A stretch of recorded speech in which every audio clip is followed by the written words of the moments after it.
એક ટાંકીમાં બે નળ છે, નળ એ અને નળ બી.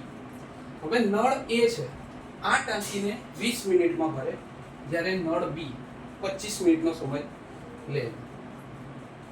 બંને નળ 5 મિનિટ સુધી સાથે ખોલી દેવામાં આવે અને પછી નળ બી બંધ કરી દેવામાં આવે તો આ ટાંકીને પૂર્ણ એટલે કે આખી ટાંકી ભરાઈ જતા બીજો કેટલો સમય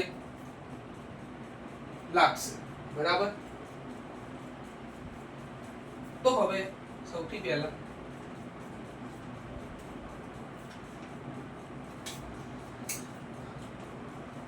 નળ એ એનું 1 મિનિટમાં થતું કાર્ય, 1 મિનિટની અંદર થતું કાર્ય આપણે જોઈએ તો નળ એ 1 મિનિટની અંદર 1 ભાગ્યા એ આખી ટાંકી ભરતા કેટલો 20 મિનિટનો સમય એટલે એકમ સમય થયો. એ જ રીતે નળ બી 1 મિનિટની અંદર 1 ભાગ્યા 25. બરાબર. તો આ એકમ કાર્ય થયું આપણે.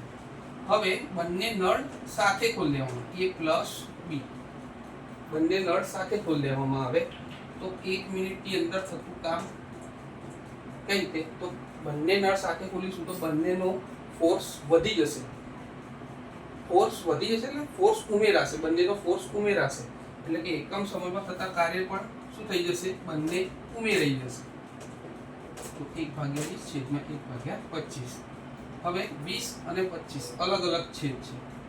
બરાબર. તો આ બંને છેદને પહેલા સરખો કરવા માટે એલસીએમ લેવો પડે. 20 અને 25 નો એલસીએમ આવશે 100. બરાબર. તો એલસીએમ 100 આવ્યો તો બંનેના છેદમાં 100 લાવવા પડે. બરાબર. તો 1/20 છે. હવે અહીં 100 લાવવા માટે કેટલા વડે ગુણવા પડે? 5 વડે. તો ઉપર પણ 5. એ જ રીતે અહીં 25 છે, કેટલા વડે ગુણવા પડે? 4 વડે. તો ઉપર પણ 4 વડે. બરાબર. 1 પંચા 5, 20 પંચા 100, 1 ચોક 4, 25 ચોક 100. છેદ સરખા થઈ ગયા તો એક વખત લખી ગયા 5 + 4 એટલે કે 9/100 એ કેટલું? 1 મિનિટની અંદર નળ એ અને બી દ્વારા થતું કાર્ય છે. બરાબર. હવે 1 મિનિટની અંદર 9/100 માં ભાગની એ ટાંકી ભરે છે તો આપણે એક આખી ટાંકી ભરવાની, એક આખી ટાંકી ભરવાની. અહીંયા જો બંને નળ 5 મિનિટ સુધી ખોલવામાં આવે છે. બંને નળ શું 5 મિનિટ સુધી ખોલવામાં, તો 1 મિનિટની અંદર કેટલું? 9/100 આટલું કાર્ય થાય. તો 5 મિનિટની અંદર કેટલું થશે? તો 5 સાઈડમાં 5 ગુણ્યા 9/100. બરાબર. તો 5 મિનિટની અંદર કેટલો ભાગ ભરાશે ટાંકીનો? 20 પંચા 100 એટલે કે 9/20.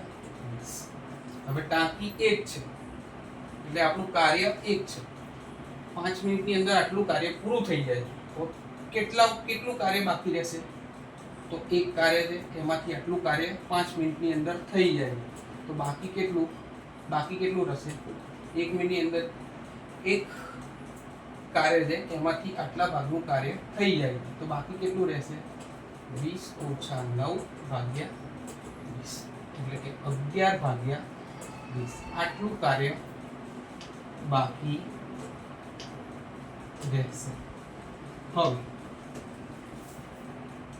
5 મિનિટ પછી નળ બી બંધ કરી દેવામાં આવે એટલે કે જે આટલું છે, આટલો ભાગ છે ટાંકીનો કાર્ય કરવાનો એ કોણ કરશે? નળ એ એકલો ભરશે. બરાબર. તો નળ એને આખી ટાંકી ભરતા કેટલો 20 મિનિટનો સમય લાગતો હતો. એક કામ કરતા એક ટાંકી ભરતા 20 મિનિટનો સમય લાગતો હતો. તો આપણો કેટલો ભાગ બાકી છે? 11/20.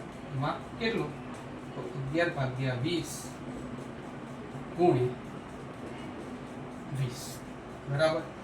તો 20 મિનિટ ઉતારી અને આવે 11 મિનિટ. તો જે નળ બી બંધ કર્યા પછી નળ એને આખી ટાંકી ભરતા વધારાનો સમય કેટલો લાગશે? 11 મિનિટ બરાબર. તો ઓપ્શનમાં જોઈ લઈએ 10 મિનિટ, 15 મિનિટ, 12 મિનિટ, 11. તો આ આપણો શું થઈ જશે? આન્સર આવી જશે.